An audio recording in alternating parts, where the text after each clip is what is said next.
ভয়াবহ বন্যায় 15 জনের মৃত্যু, 11 জেলায় পানিবন্দী লাখো মানুষ, আশ্রয় কেন্দ্রে ত্রাণের জন্য হাহাকার, দুর্ভোগ চরমে।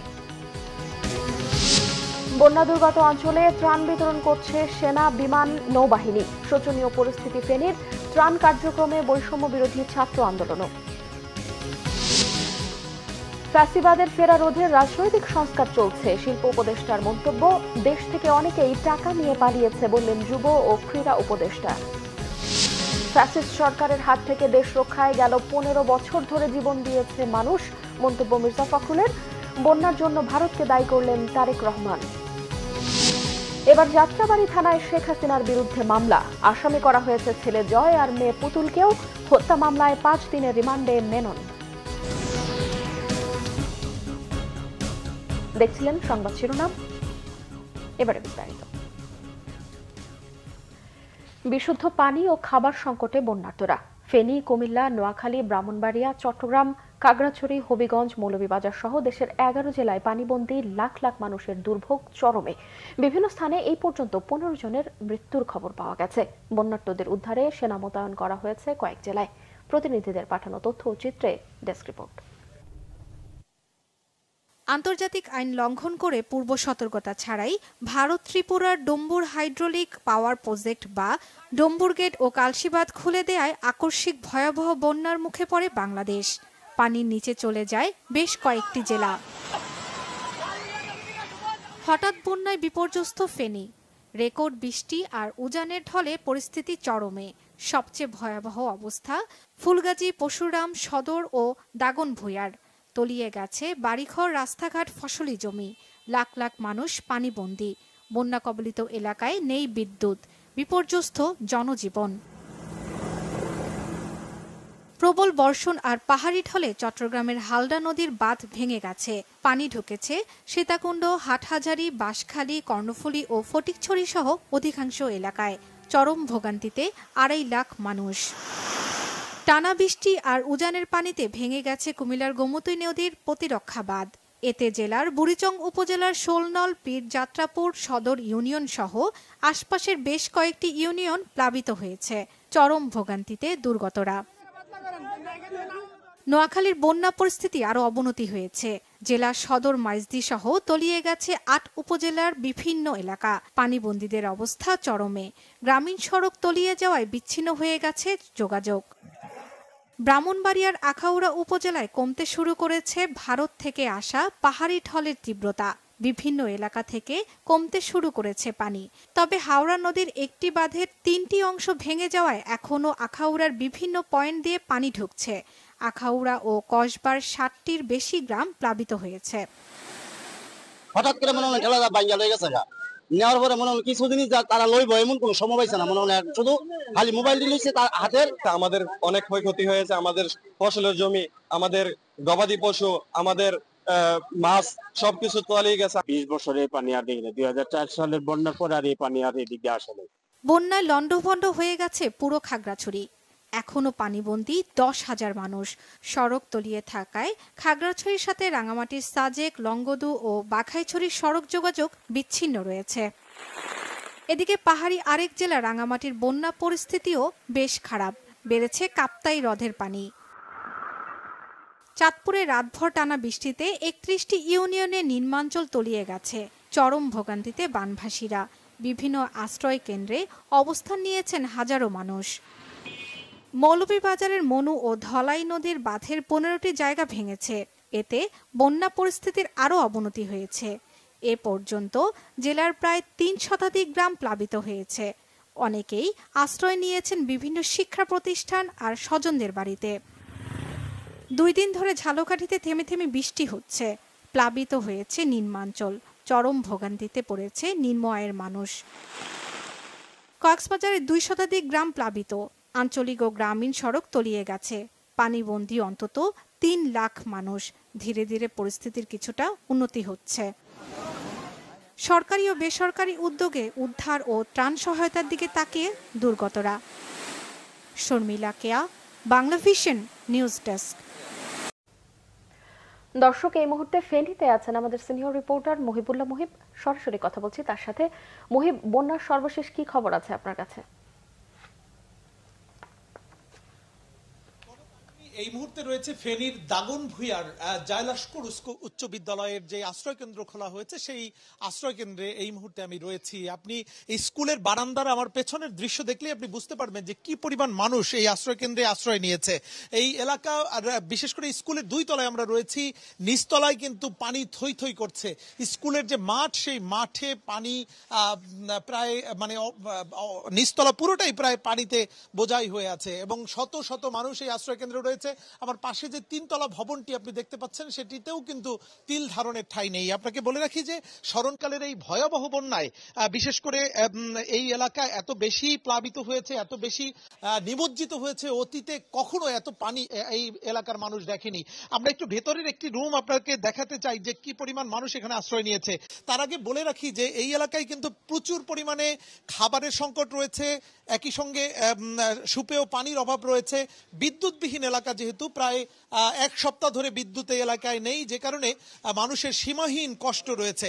এখানে বিশেষ করে এখনো যারা বিভিন্ন এলাকায় ঘরবাড়িতে আটকে পড়ে আছে তারা কিন্তু উদ্ধারের অপেক্ষায় রয়েছে, যেহেতু মোবাইল নেটওয়ার্ক নেই, যে কারণে তাদের সঙ্গে যোগাযোগও করা যাচ্ছে না। আমরা একটু ভেতরের দৃশ্য দেখাতে চাই। এটি একটি দৃশ্য, নারী পুরুষ এবং বৃদ্ধ শিশু সব ধরনের মানুষের কিন্তু আশ্রয়স্থল হয়ে উঠেছে এরকম শিক্ষা প্রতিষ্ঠানগুলো। যদিও এখানে কোনো ধরনের আলো নেই, কোনো ধরনের বিদ্যুৎ নেই, খাবার সংকট রয়েছে তীব্রভাবে, তো সব জায়গায় কিন্তু এখন পর্যন্ত যারা রয়েছেন তারা কিন্তু চেষ্টা করে যাচ্ছেন, যারা আটকে বিল্ডিং এর ছাদে অথবা টিনের চালে আশ্রয় নিয়েছেন তাদেরকে নিয়ে আসার জন্য। সবচেয়ে বেশি দুর্ভোগে পড়েছেন বৃদ্ধরা এবং শিশুরা। তো তাদেরকে উদ্ধার করা না গেলে তাদের আসলে পরিণতি কি হয় সেটি নিয়ে কিন্তু ব্যাপক শঙ্কা রয়েছে মানুষের মাঝে। তো এই এলাকার মানুষের সাহায্য দরকার, একই সঙ্গে খাবার দরকার, সাথে সাথে সুপেয় পানির তীব্র সংকট। এই সংকট মেটাতে দেশবাসীর কাছে এই এলাকার মানুষ আহ্বান জানিয়েছেন। তো কনক, এই ছিল আমার কাছে দাগনভূঞা এলাকার একটি আশ্রয় কেন্দ্রে হাজার হাজার মানুষের যে অবস্থান সেটির সবশেষ চিত্র। ধন্যবাদ মহিবুল্লাহ মহিব। ভারত থেকে নেমে আসা উজানের ঢলে পানিবন্দী লাখো মানুষ, যেদিকে চোখ যায় চারিদিকে অথই পানি। সবচেয়ে শোচনীয় পরিস্থিতি নোয়াখালী ও ফেনী অঞ্চলের। বন্যা দুর্গত সেসব এলাকায় শুক্রবারও ত্রাণ বিতরণ করেছে বিমান বাহিনী। দুর্গম এলাকায় সশরীরে পর্যবেক্ষণ করেছেন সেনাপ্রধান ওয়াকারুজ্জামান এবং বিমান বাহিনীর প্রধান air chief marshal Hasan Mahmud Khan. হেলিকপ্টারে ত্রাণ বিতরণ কার্যক্রম থেকে ফিরে বিস্তারিত জানাচ্ছেন জিয়াউল হক সবুজ, ছবি তুলেছেন এম সেলিম। পাখির চোখে দেখা ফেনী অঞ্চলের বন্যার পরিস্থিতি, যেদিকে দু চোখ যায় শুধু পানি আর পানি। এই দৃশ্য ফেনীর ছাগলনাইয়া, ফুলগাজী ও পরশুরাম এলাকার। ত্রিপুরা থেকে নেমে আসা উজানের ঢল ও অতিবৃষ্টিতে প্রায় হাবুডুবু শতভাগ এলাকা।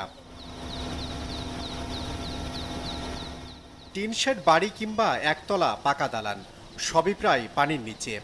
কি শহর কি বা গ্রাম, প্রায় সবই তলিয়ে গেছে স্মরণকালের ভয়াবহ এই বন্যায়।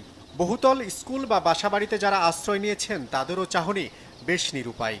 অসহায় এসব মানুষের বর্তমান অবস্থা সশরীরে দেখতে বন্যা কবলিত এলাকা পর্যবেক্ষণে যান সেনাপ্রধান ওয়াকারুজ্জামান। নির্দেশনা দেন ত্রাণ ও উদ্ধার তৎপরতা জোরদারের। দুমুঠো খাবারের জন্য বিমান বাহিনীর হেলিকপ্টার দেখলেই সাহায্যের জন্য দুহাত তুলে ইশারা করেন বহু মানুষ।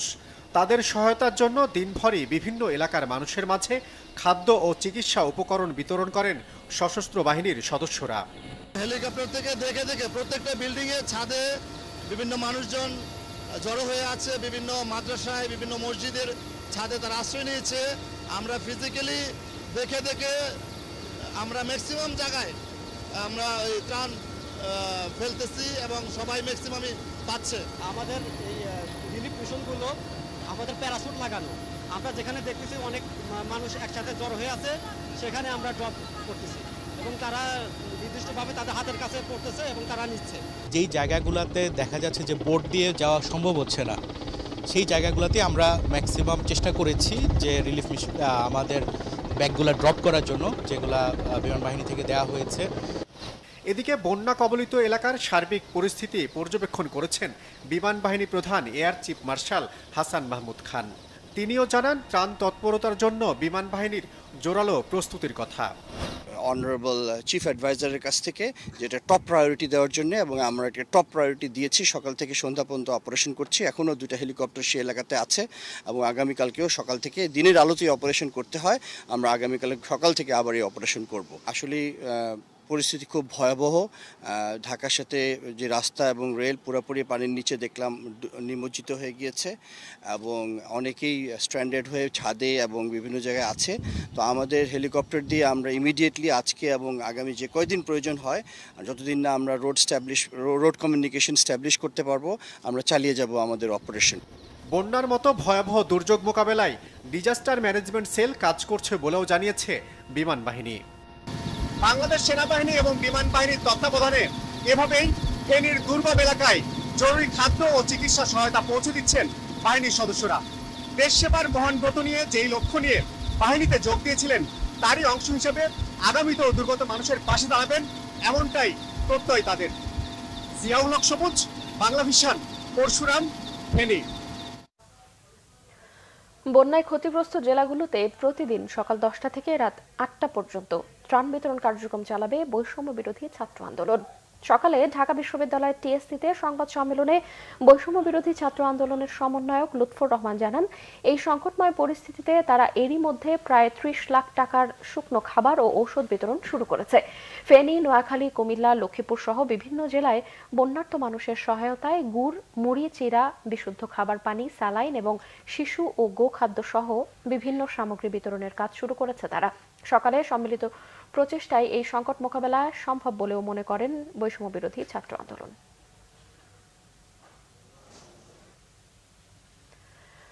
উজানে ভারতের ত্রিপুরা থেকে নেমে আসা ঢল ও গত কয়েকদিনের প্রবল বর্ষণে দেশের 11 জেলায় আকস্মিক বন্যা দেখা দিয়েছে। এতে এখন পর্যন্ত 15 জনের মৃত্যু হয়েছে বলে জানিয়েছে দুর্যোগ মন্ত্রণালয়। সংবাদ সম্মেলনে জানানো হয়, বন্যায় প্লাবিত 11 জেলার মধ্যে সবচেয়ে খারাপ অবস্থা ফেনীর।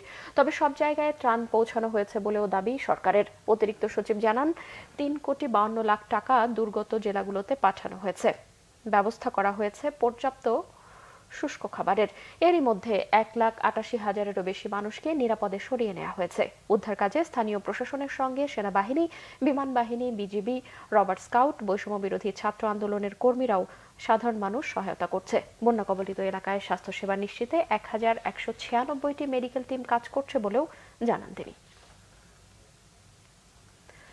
24 ঘন্টায় কক্সবাজারে 151 মিলিমিটার, চট্টগ্রামে 143 মিলিমিটার এবং কুমিল্লায় 49 মিলিমিটার বৃষ্টিপাত রেকর্ড করা হয়েছে। তবে ফেনীতে রেকর্ড নেয়াই সম্ভব হয়নি, জানিয়েছে আবহাওয়া অফিস। আগামী 72 ঘন্টায় বৃষ্টি কমারও সম্ভাবনা নেই।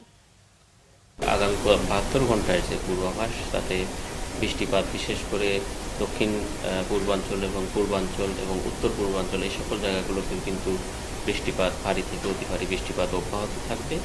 তারপরে 26 তারিখের পরে গিয়ে হয়তো বা বৃষ্টিপাতের কিছুটা হ্রাস হতে পারে। ভারতের ত্রিপুরা রাজ্যে খুব ভারী বৃষ্টিপাতের পূর্বাভাস নেই এবং বৃষ্টিপাতের যে প্রাবল্য ছিল সেটা আগের তুলনায় কমে আসার সম্ভাবনা রয়েছে এবং নদ নদীর পানি ইতিমধ্যেই উজানে ধীরগতিতে কমছে। তো সামগ্রিকভাবে আমরা এর ফলে আশা করছি যে আগামী 24 ঘন্টায় বন্যা পরিস্থিতি, এইসব অঞ্চলে বন্যা পরিস্থিতির উন্নতি হবে এবং যেহেতু এই নদীগুলো আকস্মিক বন্যাপ্রবণ নদী, সেহেতু পানি দ্রুত গতিতে হ্রাস পাওয়ার সম্ভাবনা রয়েছে এবং এর ফলে আগামী 48 ঘন্টার মধ্যে অনেক স্থানে, এই আক্রান্ত স্থানগুলোর অনেক স্থানে পানি বিপদসীমার নিচে নেমে আসতে পারে। পানি সম্পদ উপদেষ্টা সৈয়দা রিজওয়ানা হাসান বলেছেন, অভিন্ন নদীগুলো দিয়ে পানি ছাড়ার আগে যেন বাংলাদেশকে জানানো হয়, এ ব্যাপারে ভারতকে বার্তা দেয়া হবে। শুক্রবার বিকেলে হবিগঞ্জ সদর উপজেলার মশাজানে খোয়াই নদ পরিদর্শনে গিয়ে তিনি এসব কথা বলেন। তিনি আরো বলেন, নদীকে দখল মুক্ত করতে হবে। দখলদারদেরকে অনেক বড় বড় স্থাপনা রয়েছে, তাদের বিরুদ্ধে ধারাবাহিক অভিযান চালানো হবে। দেশের অভ্যন্তরে বাঁধ দেওয়ার বিষয়ে উপদেষ্টা বলেন, বাঁধের মাধ্যমে নাকি জলাধারের মাধ্যমে পানি সংরক্ষণ করা যায় সেটি নিয়ে আলোচনা হচ্ছে। এদিকে শিল্প, গণপূর্ত ও গৃহায়ণ উপদেষ্টা আদিলুর রহমান খান বলেছেন, দেশে শুধু শাসক নয়, শাসন ব্যবস্থাই ফ্যাসিবাদী ছিল। ফ্যাসিবাদ যেন ফিরে না আসে সেই সংস্কার চলছে। শুক্রবার দুপুরে মুন্সিগঞ্জ প্রেস ক্লাবে গণমাধ্যম কর্মীদের সাথে মতবিনিময়ের সময় তিনি এসব কথা বলেন। এর আগে বৈষম্য বিরোধী আন্দোলনে মুন্সিগঞ্জে নিহতদের বাড়িতে গিয়ে স্বজনদের খোঁজ নেন শিল্প উপদেষ্টা। প্রেক্ষিতে আমার উত্তর হবে যে হ্যাঁ, উজানের দেশের উপরে যারা উজানের দেশ, তাদের ভাটির দেশকে জানানোর কথা, যখন এরকম অস্বাভাবিক বৃষ্টিপাত হয় বা পানি ছেড়ে দেওয়ার দরকার হয় আগে একটু জানিয়ে দিতে হয়, তাহলে একটু প্রস্তুতিটা রাখা যায়, অন্তত মানুষজনগুলোকে সরিয়ে নেওয়া। বাংলাদেশে ফ্যাসিবাদের অবসান হয়েছে, যেন ফ্যাসিবাদ আবার কখনো ফেরত না আসে সেই জন্য সংস্কারের চেষ্টা চলছে। আমাদের কাজটা হচ্ছে সংস্কারের কাজটা করা যত দ্রুততম সময়ে পারি, এরপরে একটা নির্বাচিত সরকারের হাতে ক্ষমতা হস্তান্তর করা বা নির্বাচিত ব্যবস্থার হাতে ক্ষমতা হস্তান্তর করা, এটাই বরং বলাটা ভালো। নির্বাচিত ব্যবস্থার হাতে ক্ষমতা হস্তান্তর করা এবং স্থানীয় পর্যায় থেকে জাতীয় পর্যায় পর্যন্ত যেন একটা গণতান্ত্রিক কাঠামো গড়ে ওঠে। এদিকে বন্যা মোকাবেলায় সবাইকে এগিয়ে আসার আহ্বান জানিয়েছেন অন্তর্বর্তীকালীন সরকারের উপদেষ্টা আসিফ মাহমুদ। আর ক্ষতিগ্রস্ত প্রতিটি পরিবারকে সর্বাত্মক সহায়তার আশ্বাস দিয়েছেন আরেক উপদেষ্টা সুপ্রদীপ চাকমা। শুক্রবার বিকেলে কুমিল্লা সার্কিট হাউসে জেলা ত্রাণ ও দুর্যোগ ব্যবস্থাপনা কমিটির বিশেষ সভায় প্রধান অতিথির বক্তব্যে অন্তর্বর্তীকালীন সরকারের যুব ও ক্রীড়া উপদেষ্টা আসিফ মাহমুদ বলেন, বন্যার্তদের সহযোগিতায় তিনি এবং তার মন্ত্রণালয়ের সকলেই একদিনের বেতন দেবেন। ক্রীড়া উপদেষ্টা আরো বলেন, অর্থনীতির ভঙ্গুর পর্যায়ে আছে, দেশের লাখ লাখ কোটি টাকা নিয়ে অনেকেই পালিয়ে গেছে। দেশের ঋণের পরিমাণ 18 লাখ কোটি টাকা, সেক্ষেত্রে দেশের জনগণকেই এগিয়ে আসতে হবে। এদিকে খাগড়াছড়িতে পার্বত্য চট্টগ্রাম বিষয়ক উপদেষ্টা সুপ্রদীপ চাকমা বন্যায় ক্ষতিগ্রস্ত প্রতিটি পরিবারকে সহায়তার আশ্বাস দেন। জানান, কেউ যেন কষ্ট না পায়, সরকারের পক্ষ থেকে সেই নির্দেশনা দেওয়া হয়েছে। শুক্রবার খাগড়াছড়ি জেলা প্রশাসক কার্যালয়ের সম্মেলন কক্ষে সুশীল সমাজের সাথে মতবিনিময়ের সময় তিনি এসব কথা বলেন। বিকেলে বন্যা দুর্গত এলাকা পরিদর্শন করেন তিনি। এই সময়টা আসলে আমাদের ঐক্যবদ্ধ হওয়ার, একটি ছাত্র জনতার গণঅভ্যুত্থান, অনেক রক্ত এবং শহীদের জীবনের বিনিময়ে আমরা একটি নতুন বাংলাদেশ পেয়েছি। কিন্তু সেই বাংলাদেশকে পুনর্গঠন করার, নতুন করে গড়ে তোলার গুরুত্ব দায়িত্বটা আমাদের হাতে এসেছে। সরকার এবং জনগণ একসাথে একাকার হয়ে যে কাজ করছে, সেটি দুর্যোগপূর্ণ পরিস্থিতিতে আমরা তার প্রমাণ পেয়েছি। সারা দেশে আমি কখনো দেখিনি কিংবা শুনিনি যে এরকম একটি দুর্যোগে দেশের প্রত্যেকটি পক্ষের মানুষ একসাথে হয়ে কাঁধে কাঁধ মিলিয়ে কাজ করছে। গণতান্ত্রিক আন্দোলনে গেল 15 বছর ধরে চলা সংগ্রামে অসংখ্য মানুষ শহীদ হয়েছেন বলেছেন বিএনপির মহাসচিব মির্জা ফখরুল ইসলাম আলমগীর। এসব শহীদদের গভীর শ্রদ্ধার সাথে স্মরণ করেন তিনি। এদিকে বিএনপির স্থায়ী কমিটির সদস্য আমির খসরু মাহমুদ চৌধুরী জানিয়েছেন, কাউকে বিশেষ সুবিধা না দিয়ে লেভেল প্লেইং ফিল্ড তৈরি করে পাকিস্তানের সাথে ব্যবসা বাণিজ্য ও আঞ্চলিক সম্পর্ক এগিয়ে নিতে চান তারা। রিপোর্ট করছেন সিকান্দার রহমান। সাবেক রাষ্ট্রদূত সিরাজুল ইসলামকে স্মরণ করেছেন শিক্ষাবিদ, রাজনীতিক, কূটনীতিক সহ তার বন্ধু স্বজনরা। শুক্রবার বিকেলে মহাখালীর ব্র্যাক ইন সেন্টারে এক স্মরণ সভায় মরহুমের জীবন কর্মের নানা দিক তুলে ধরে তার স্মৃতির প্রতি শ্রদ্ধা জানানো হয়। স্মরণ সভায় অর্থ ও বাণিজ্য উপদেষ্টা সালেউদ্দিন আহমেদ, বিএনপি মহাসচিব মির্জা ফখরুল ইসলাম আলমগীর, শিক্ষাবিদ অধ্যাপক মাহবুবুল্লাহ, অধ্যাপক দিলারা চৌধুরী সহ দেশ বরেণ্য ব্যক্তিরা উপস্থিত ছিলেন। বিএনপি মহাসচিব জানান, ফ্যাসিবাদ বিরোধী সংগ্রামে গত 15 বছরে বহু মানুষ শহীদ হয়েছেন। এই সংগ্রামে শুধু এই 2 মাসের জন্য শহীদ হয়েছে তা নয়, 15 বছর ধরে অসংখ্য মানুষ শহীদ হয়েছে। এই ভয়াবহ ফ্যাসিস্টের হাত থেকে দেশকে রক্ষা করবার জন্য প্রাণ দিয়েছে রাজপথে, সবুজ লড়াই করেছে তার লেখনীর মধ্যে দিয়ে, কথার মধ্যে দিয়ে, সব সময় লিখেছে, কথা বলেছে। আর ঠিক সেই সময় চলে গেছে, আমি তাকে সেই শহীদের মর্যাদা দিয়ে রাখতে চাই। এদিকে দক্ষিণ এশিয়ার সার্বিক উন্নয়নে পাকিস্তান সহ সবার সাথে সুসম্পর্ক রেখেই কাজ করতে চায় বিএনপি। গুলশানে চেয়ারপারসনের কার্যালয়ে পাকিস্তান হাই কমিশনারের সাথে বৈঠক শেষে একথা বলেছেন বিএনপি স্থায়ী কমিটির সদস্য আমির খসরু মাহমুদ চৌধুরী। বাংলাদেশের জনসাধারণ যেখানে উপকৃত হবে, বাংলাদেশ যেখানে উপকৃত হবে, সেই ধরনের একটি অর্থনৈতিক প্রক্রিয়া যেটা বিগত দিনে অনুপস্থিত ছিল, আমরা মনে করি সেটা আমরা সবার জন্য সমান অধিকার রেখে, লেভেল প্লেইং ফিল্ড রেখে এই বাইল্যাটারালি দ্বিপাক্ষিক এবং আঞ্চলিক সহযোগিতা আমরা সামনের দিকে এগিয়ে নিয়ে যাব। পরিবর্তিত প্রেক্ষাপটে বিশ্বের সব দেশের সাথে সম্পর্ক জোরদারের কথাও জানান বিএনপি নেতারা। সিকান্দার রেমান, বাংলা ভিশন, ঢাকা। দেশের দক্ষিণ পূর্বাঞ্চলে ভয়াবহ বন্যার ভারতকে দায়ী করেছেন বিএনপির ভারপ্রাপ্ত চেয়ারম্যান তারেক রহমান। রাজনৈতিক বা ধর্মীয় পরিচয় নয়, দেশের মানুষকে বন্যার্তদের পাশে দাঁড়ানোর আহ্বান জানিয়েছেন তিনি। এক ভিডিও বার্তায় এই আহ্বান জানান তারেক রহমান। বাংলাদেশে আকস্মিক এই বন্যা দেশের অভ্যন্তরে উদ্ভূত কোনো কারণে নয়।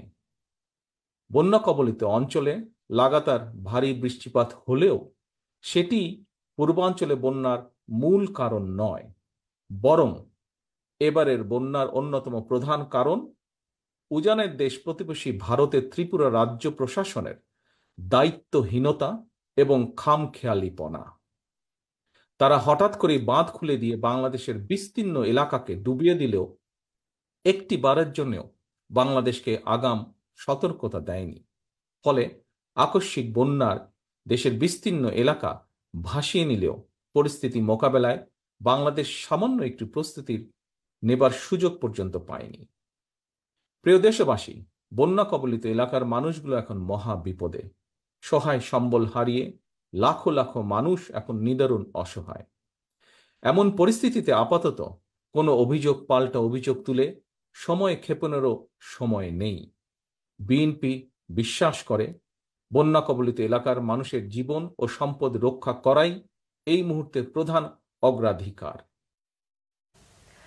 সাবেক প্রধানমন্ত্রী শেখ হাসিনার বিরুদ্ধে আরও একটি হত্যা মামলা দায়ের হয়েছে। মামলায় শেখ হাসিনা ছাড়াও তার ছেলে সজীব ওয়াজেদ জয় ও মেয়ে সাইমা ওয়াজেদ পুতুলকে আসামি করা হয়েছে। রাজধানীর যাত্রাবাড়ি থানায় আন্দোলনকালে গুলিতে নিহত শিক্ষার্থী নাইম হাওলাদারের বাবা মোহাম্মদ কামরুল ইসলাম বাদী হয়ে এই মামলা করেছেন।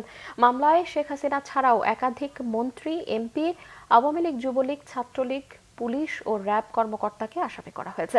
মামলার এজাহারে 193 জনের নাম উল্লেখ করে এবং 300 জনকে অজ্ঞাত পরিচয়ে আসামি হিসেবে দেখানো হয়েছে।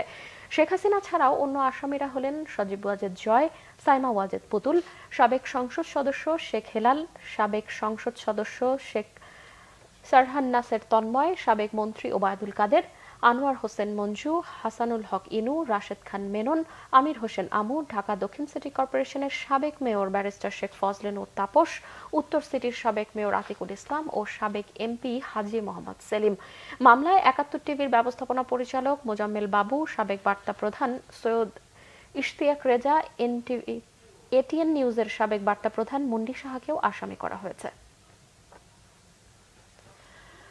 বাংলাদেশের ওয়ার্কার্স পার্টির সভাপতি ও সাবেক মন্ত্রী রাশেদ খান মেননের 5 দিনের রিমান্ড মঞ্জুর করেছে আদালত। শুক্রবার বিকেলে কঠোর নিরাপত্তায় সিএমএম আদালতে নেওয়া হয় রাশেদ খান মেননকে। 19 জুলাই রাজধানীর নিউ মার্কেট থানায় দায়ের করা একটি হত্যা মামলায় মেননকে জিজ্ঞাসাবাদের জন্য তদন্তকারী কর্মকর্তা 10 দিনের রিমান্ডের আবেদন করেন। শুনানি শেষে 5 দিনের রিমান্ড মঞ্জুর করে আদালত। রিমান্ড শুনানিতে অংশ নেওয়া আইনজীবী জানান, কোটা সংস্কার আন্দোলনের সময় 19 জুলাই নিউ মার্কেট এলাকায় সংঘর্ষে আব্দুল ওবায়দুল নামের এক আন্দোলনকারী নিহত হন। সেই হত্যার অভিযোগে নিউ মার্কেট থানায় একটি মামলা করা হয়। হত্যায় উস্কানি ও পরিকল্পনাকারী হিসেবে মেননকে জিজ্ঞাসাবাদের জন্য মামলায় তদন্তকারী কর্মকর্তার আবেদনের প্রেক্ষিতে ওই রিমান্ড মঞ্জুর করা হয়। এর আগে বিকেল 3:30টার দিকে কঠোর নিরাপত্তায় আদালতে হাজির করা হয় রাশেদ খান মেননকে। এদিকে দুপুর থেকেই আদালত এলাকায় কঠোর নিরাপত্তা ব্যবস্থা নেওয়া হয়, মোতায়েন করা হয় সেনাবাহিনীর সদস্যদের। এরই মধ্যে আইনজীবী ও বিক্ষুব্ধ জনতা রাশেদ খান মেননের ফাঁসির দাবিতে নানা স্লোগান দেন। বৃহস্পতিবার রাতে গুলশান থেকে আটক করা হয় রাশেদ খান মেননকে। এদিকে লালবাগ থানার অন্য একটি হত্যা মামলায় 26 নম্বর ওয়ার্ড কাউন্সিলর হাসিবুর রহমান মানিককে 5 দিনের রিমান্ড মঞ্জুর করেছে আদালত। জাতীয় সংসদের সাবেক চিফ হুইপ আসম ফিরোজকে গ্রেফতার করেছে পুলিশ। রাতে ঢাকার বনানী থেকে তাকে গ্রেফতার করা হয়েছে বলে জানায় ঢাকা মহানগর পুলিশের গণমাধ্যম ও জনসংযোগ বিভাগ। কোন মামলায় তাকে গ্রেফতার করা হয়েছে এ বিষয়ে বিস্তারিত কিছু জানানো হয়নি। পটুয়াখালী 2 আসনের আওয়ামী লীগের সাবেক সংসদ সদস্য আসম ফিরোজ 10ম জাতীয় সংসদে চিফ হুইপের দায়িত্ব পালন করেন। শনিবার তাকে আদালতে নেয়ার কথা রয়েছে। চাওয়া হবে 10 দিনের রিমান্ড। ছাত্র জনতার আন্দোলনের মুখে 5 আগস্ট শেখ হাসিনা পদত্যাগ করে পালিয়ে যাওয়ার পর আত্মগোপনে চলে যান আওয়ামী লীগের নেতারা। আত্মগোপনে থাকা অনেক নেতাই বিভিন্ন মামলায় গ্রেফতার হয়েছেন। জামায়াতে ইসলামের আমির ডক্টর শফিকুর রহমান বলেছেন, গত 15.5 বছর ধরে তাদের ওপর যে জুলুম হয়েছে অন্য কোনো দলের ওপর তা হয়নি। তারপরও প্রতিশোধ নেবে না তার দলের নেতাকর্মীরা। দুপুরে নরসিংদীর ব্রাহ্মণদিতে বৈষম্য বিরোধী ছাত্র আন্দোলনে নিহত 19 জনের পরিবারের সাথে দেখা করে তাদের প্রতি সমবেদনা জানান জামায়াতের আমির। তিনি বলেন, দলের 11 জন দায়িত্বশীল শীর্ষ নেতাকে ঠান্ডা মাথায় বিচারের নামে তাদের হত্যা করা হয়েছে। শত শত কর্মীকে গুম করা হয়েছে, হাজার হাজার কর্মীকে পঙ্গু করা হয়েছে, চোখ তুলে নেওয়া হয়েছে, হাত পা কেটে ফেলা হয়েছে। কিন্তু দলের নেতাকর্মীদের পরিষ্কার নির্দেশনা দেওয়া হয়েছে প্রতিশোধ না নেয়ার। জামায়াতের আমির আরো বলেন, ব্যক্তির অপরাধের শাস্তি পেতে হবে, কিন্তু কেউ আইন হাতে তুলে নেবে না। দীর্ঘ 9 বছর পর যুক্তরাষ্ট্র থেকে দেশে ফিরেছেন বিএনপি নির্বাহী কমিটির সদস্য মিজানুর রহমান ভূঁইয়া মিল্টন। শুক্রবার সকালে সন্দ্বীপবাসীর পক্ষ থেকে চট্টগ্রাম বিমানবন্দরে তাকে সম্বর্ধনা জানানো হয়। এ সময় তার বিরুদ্ধে করা মামলা এবং দেশ ছাড়তে বাধ্য করায় শেখ হাসিনা ও তার পুত্র সজীব ওয়াজেদের বিরুদ্ধে দেশে বিদেশে মামলা করার ঘোষণা দেন তিনি। এছাড়াও তিনি আরো বলেন, আওয়ামী লীগের সরকারের লুটপাট এবং বিদেশে অর্থ পাচারের সব তথ্য আগামীতে জাতির সামনে তুলে ধরবেন।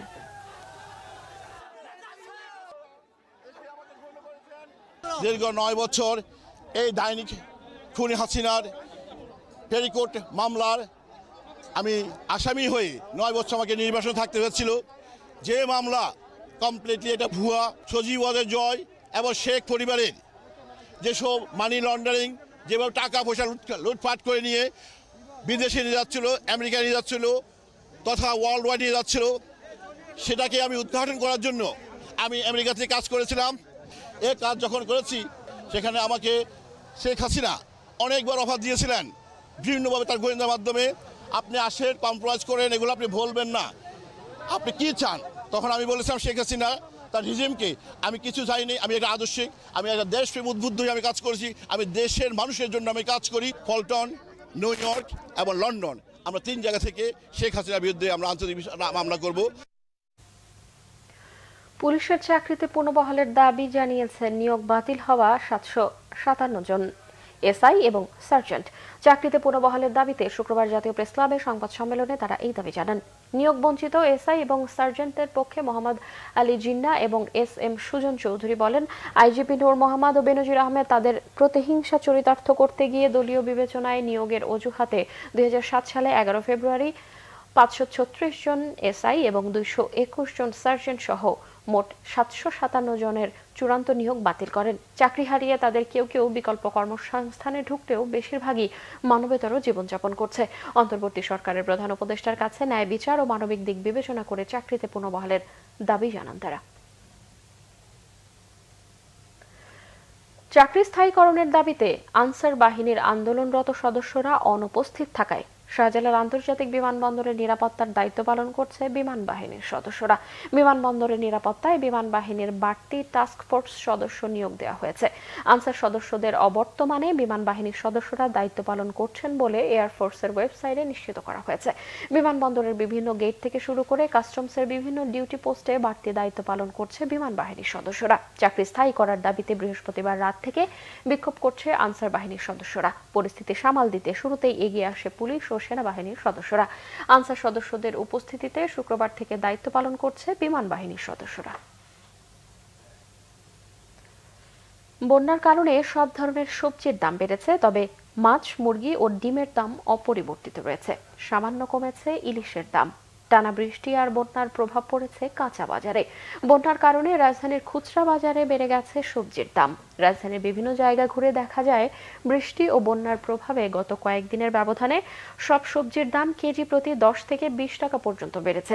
বেগুনের কেজি বিক্রি হচ্ছে 60 থেকে 70 টাকায়, কাঁচামরিচ 160 থেকে 190 টাকা, করল্লা 60 থেকে 70, ঢ্যাঁড়স, চিচিকা, পটল, ধুন্দুল, পেঁপে 40 থেকে 50 টাকা। ব্রয়লার মুরগি কেজিতে বিক্রি হচ্ছে 160 থেকে 70 টাকায়, সোনালী 260 টাকা থেকে 280 টাকা এবং দেশি মুরগি 540 থেকে 570 টাকায়। ডিমের ডজন 150 থেকে 155 টাকায় বিক্রি হচ্ছে। এসব বাজারে গরুর মাংসের কেজি 650 টাকা থেকে 750 টাকা আর খাসি বিক্রি হচ্ছে 1200 টাকায়। 1.5 কেজি ওজনের রুই বিক্রি হচ্ছে 340 থেকে 350 টাকায়। 1.5 কেজির ইলিশ 1200 টাকা থেকে 1600 টাকা দরে বিক্রি হচ্ছে। আগের মতোই বেশি দামে বিক্রি হচ্ছে চাল, আলু ও পেঁয়াজ। আরো কিছু খবর নিয়ে এখন একটি ডেস্ক রিপোর্ট। বাংলাদেশের জনগণের ক্ষতি হয় এমন পদক্ষেপ না নিতে ভারত সরকারের প্রতি আহ্বান জানিয়েছেন বিএনপির স্থায়ী কমিটির সদস্য সালাউদ্দিন আহমেদ। বিকালে কুমিল্লা সদর উপজেলার বিবিরবাজার উচ্চ বিদ্যালয় মাঠে কুমিল্লা মহানগর ও জেলা বিএনপির ত্রাণ বিতরণ অনুষ্ঠানে তিনি এ আহ্বান জানান। বন্যায় ক্ষতিগ্রস্তদের পাশে দাঁড়াতে দেশের বিত্তবানদের সাথে বিএনপির সকল নেতাকর্মীদের এগিয়ে আসার আহ্বানও জানান সালাউদ্দিন আহমেদ। যুবপ্রাণ জাগিয়ে তুলুন, গণ অভ্যুত্থানের আকাঙ্ক্ষা বাস্তবায়ন করুন, এই স্লোগানে বিপ্লবী যুব সংহতির কেন্দ্রীয় প্রতিনিধি সভা হয়েছে। রাজধানীর সেগুনবাগিচায় সংহতি মিলনায়তনে এতে প্রধান অতিথি ছিলেন বিপ্লবী ওয়ার্কার্স পার্টির সাধারণ সম্পাদক সাইফুল হক। বিশেষ অতিথি ছিলেন বিশিষ্ট নৃবিজ্ঞানী ডক্টর মুশরেকা অদিতি হক। শেখ হাসিনা ও তার দোসরদের ফাঁসির দাবিতে বিক্ষোভ সমাবেশ করেছে ঢাকা জেলা স্বেচ্ছাসেবক দল। ধামরাই উপজেলা চত্বরে সমাবেশে প্রধান অতিথি ছিলেন সংগঠনের সভাপতি নাজমুল হাসান অভি। সমাবেশ শেষে বিক্ষোভ মিছিল বিভিন্ন সড়ক ঘুরে আসে। জন্মাষ্টমী উপলক্ষে সাংবাদিকদের সাথে মতবিনিময় করেছে বাংলাদেশ পূজা উদযাপন পরিষদ। এতে জানানো হয়, ঢাকেশ্বরী মন্দিরে দুদিনের কর্মসূচি নেওয়া হয়েছে। 26 আগস্ট সকাল 8টায় গীতাযজ্ঞ, বিকালে পলাশীর মোড় থেকে জন্মাষ্টমী মিছিল এবং রাতে কৃষ্ণ পূজা অনুষ্ঠিত হবে। জন্মাষ্টমীর মিছিলে প্রধান অতিথি থাকবেন আইন উপদেষ্টা অধ্যাপক ডক্টর আসিফ নজরুল। উদ্বোধন করবেন তথ্য উপদেষ্টা মোহাম্মদ নাহিদ ইসলাম। কর্মসূচির দ্বিতীয় দিন ঢাকেশ্বরী মন্দিরে হবে আলোচনা সভা। রাজশাহীতে যাত্রা শুরু করেছে ATC soft academy. Rajshahi hi tech পার্কের 7ম তলায় এর উদ্বোধন করেন প্রতিষ্ঠানের managing director doctor Mohammad Atikur Rahman. এ সময় তিনি বলেন, একাডেমিক বিভিন্ন কোর্সের প্রশিক্ষণ নিয়ে বেকাররা তাদের ক্যারিয়ার বিল্ড আপ করার সুযোগ পাবে। এতে বিশেষ অতিথি ছিলেন প্রতিষ্ঠানের প্রধান উপদেষ্টা Mohammad Mehedi Hasan Khan. Bangla vision news desk. এই ছিল এখনকার মতো। পরের সংবাদ রাত 1টায় দেখার আমন্ত্রণ রইল। এছাড়া বাংলা ভিশন সংবাদ ও সংবাদ সংশ্লিষ্ট অনুষ্ঠান দেখতে ভিজিট করুন www.bbnews24.com ও facebook.com/banglavisionnews এবং সাবস্ক্রাইব করুন youtube.com/banglavisionnews। এতক্ষণ সঙ্গে থাকায় ধন্যবাদ সবাইকে।